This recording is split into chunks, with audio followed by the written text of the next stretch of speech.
Hello students, welcome back you all in our online video classes. Dear students, I am here with class 8th mathematics,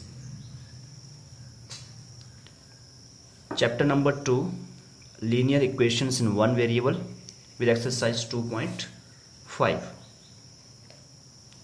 Okay, so today we will discuss the questions of exercise 2.5. Solve the following linear equations. Okay, we will solve first part. X upon 2 minus 1 upon 5 is equal to x upon 3 plus 1 upon 4. So let us solve the following linear equation. Question number 1 is given here.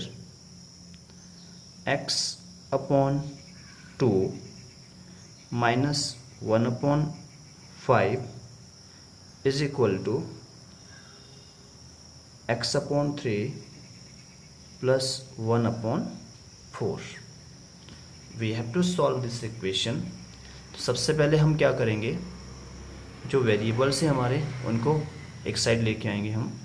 Okay, so it will be x upon 2 और minus x upon 3. हमने यहाँ पर देखा कि variables दोनों तरफ variables है. ये किस टाइप की लिनियर इक्वेशन है जिसमें वेरिएबल्स राइट हैंड साइड और लेफ्ट हैंड साइड दोनों साइड है. तो हमने क्या किया, वेरिएबल को पहले वन साइड शिफ्ट कर दिया और जो कांस्टेंट नंबर्स थे हमारे पास उनको हमने दूसरी साइड शिफ्ट कर दिया. तो ये माइनस का 1/5 यहाँ पे आके प्लस का 1/5 बन जाएगा और यहाँ पर ऑलरेडी प्लस का 1/4 है हमारे पास. ओके, इट इम्प्लाइज हम इन दोनों का एलसीएम लेंगे. एलसीएम हमारे पास कितना आ गया, 6. अब हम एलसीएम को 2 से डिवाइड करेंगे तो हमारे पास 3 आएगा. 3 को ऊपर x के साथ मल्टीप्लाई करेंगे तो 3x आ गया. माइनस है तो माइनस यूज करेंगे यहाँ पर. ओके, 6 को 3 से डिवाइड किया हमने तो फिर से 2 आ गया. 2 को हमने ऊपर न्यूमरेटर से मल्टीप्लाई कर दिया. 2x is equal to, similarly we will do it here. LCM लेंगे इसका, 20 आ गया और यहाँ पर 4 × 1 4 प्लस 5 × 1 5. ओके, अब हमारे पास क्या है नेक्स्ट, 3x माइनस 2x तो हमारे पास x बन गया. Okay, upon 6 is equal to, और यहाँ पर हमारे पास आ गया 4 प्लस 5 9/20. अब हमें तो इसको सॉल्व करने के लिए x का वैल्यू चाहिए. ओके, तो x का वैल्यू कैसे आएगा हमारे पास, x का वैल्यू आ जाएगा, हम 6 को उधर मल्टीप्लाई कर देंगे तो x will be equal to 9/20 × 6. Okay, और फाइनली जब हम x को सॉल्व करेंगे तो x will be equal to 9 6 54/20. Right. Okay, इसे हम कैंसिल कर सकते हैं 2 से. 2 × 4 7 × 24 and 10 × 2 = 20. So finally the value of x will be 27/10. This is our answer. Okay, we can solve one more part here. Let us solve fifth part. 3t minus 2/4 minus 2t plus 3/3 is equal to 2/3 minus t. यहाँ पर भी क्या है, दोनों side variables है हमारे पास. Okay, तो हम इसको सॉल्व कर लेते हैं. Question number 5, 3t minus 2/4 minus 2t plus 3/3 is equal to 2/3 minus t. Okay, अब इस पार्ट को सॉल्व करते हैं. तो यहाँ भी हम क्या करेंगे, जो वेरिएबल था हमारा इसको वन साइड लेके आते हैं, कांस्टेंट को इस तरफ रखेंगे हम. तो 3t - 2/4 माइनस 2t प्लस 3/3, और ये माइनस का t था यहाँ पर आके ये प्लस का t बन गया, इक्वल टू 2/3। ओके, नाउ यहाँ t के अपॉन में 1 मान लेते हैं, इसका एलसीएम लेंगे हम, तो एलसीएम आ जाएगा हमारे पास 4 3 12। अब हम एलसीएम को डिवाइड करेंगे 4 से, तो हमारे पास 3 आएगा। 3 को ऊपर इस 3t-2 के साथ मल्टीप्लाई करेंगे, 3 × 3t - 2। ओके, ब्रैकेट के बाद 3 लिखने का मतलब है कि 3 को हमने 3t - 2 के साथ मल्टीप्लाई किया है। माइनस है तो माइनस यूज़ करेंगे यहाँ पर। 12 को 3 से डिवाइड करेंगे, 4 आएगा, ऊपर 4 से 2t + 3 को मल्टीप्लाई करेंगे, तो 4 × 2t + 3 प्लस 12 को 1 से डिवाइड करेंगे तो 12 आएगा, 12 को ऊपर t से मल्टीप्लाई करेंगे तो आएगा 12t। Okay, is equal to 2/3। Right, now हम 12 को 2 से मल्टीप्लाई कर सकते हैं, और इधर हमारे पास बचता है 3 × 3 को मल्टीप्लाई करें, 3 3 = 90, 3 2 = 6, और minus plus minus 4 2 = 80, minus 4 3 = 12 plus 12t, और 12 को हमने क्या कर दिया है, मल्टीप्लाई उधर। ओके, अपॉन में था, वहाँ मल्टीप्लाई में चला जाएगा। Right, so it implies 90 + 12t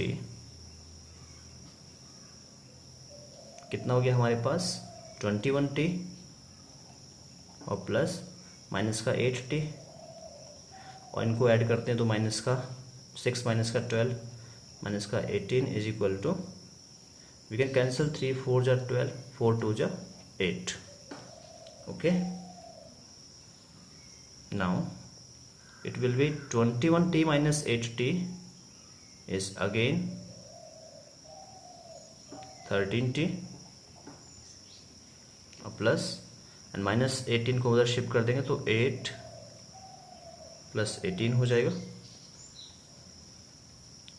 and 13t is equal to 8 + 18 26, and t is equal to 26। ये 13 यहाँ मल्टीप्लाई हो रहा है, यहाँ पे अपॉन में आ जाएगा, and 13 2 = 6, and finally the answer is our 2. Okay, 2 is our answer. The value of t is 2. Right, now second type problems are given here. Simplify and solve the following linear equations. Okay students, so I will do here one part, and you have to simplify first and then solve. I am doing here last part, question number 10. Okay, because this question included point also, so understand this problem properly and you will be able to solve 7 8 and 9 question. So it is question number 10.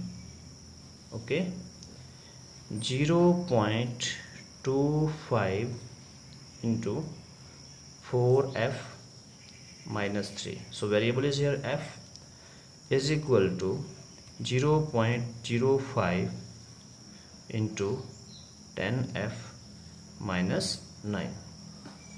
So it is very simple. We have to multiply 0.25 inside, and this multiplication is very simple.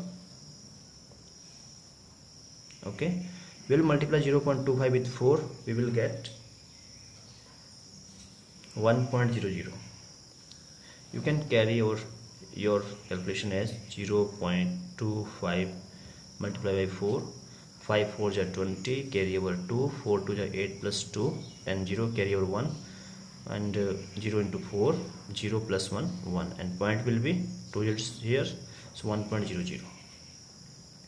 So 1.00 f minus 0.25 with 3 plus minus minus, it will be 0.75.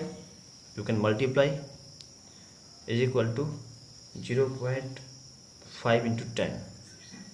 0.5 into 10, you can 0.05 into 10, 0, 0, 0, 5, 0, 0, and it will be 0.50, because you can just you have to use a decimal here, because 2 digits are here. Okay, so 0.50, 0.50 f, and 0.05 with 9, it will be 45, 0.45, so minus का 0.45. Okay, तो यहाँ पर simple हमारे पास decimals की calculation थी. आप लोगों ने कंफ्यूज नहीं होना है, इसमें बहुत आसान है. Okay, it implies in next 1.00 f means we can put it as it is 1.00 f, and we can bring this term here, minus का हो जाएगा 0.50 f, राइट. और यहाँ पर हम क्या करते हैं, 0.75 माइनस का है, उसको राइट साइड में लेके जाते हैं, तो 0.75 प्लस का हो गया, और यहाँ पर था 0.45 माइनस का. ओके, सो हमने यहाँ पर क्या किया, 1.00 माइनस 0.50, तो हम यहाँ पर कैलकुलेट करके देख सकते हैं. 1.00 माइनस 0.50 कितना आता है, 0.50 प्लस, सो 0.50 f. ओके, सिंपल है. आपने क्या करना, 1.00 में से 0.50 को माइनस करना है, उतने f आ जाएगा, इज इक्वल टू 0.75 में से 0.45 को माइनस करें तो हमारे पास फिर भी 0.50 आएगा. 5 माइनस 5 0, 7 माइनस 7 माइनस 4 3. ओके, 30 आ जाएगा हमारे पास, 0.30. Okay, finally we have to find the value of f. It will be equal to 0.30 upon 0.50, and it will be what, we will remove the decimal, it will be 100 here in upon, and similarly we will remove decimal, it will be 100. Okay, so 100 will cancel by 100, 0 by 0, and the final value of f will be 03 means 3, 05 means 5. So value of f is 3 upon 5 is our required answer. Okay students, तो ये था तुम्हारा exercise 2.5. You have to solve each and every question of this exercise, and if you have any doubt anywhere in any question, you can ask me on WhatsApp. Okay, so practice more and more, that's all.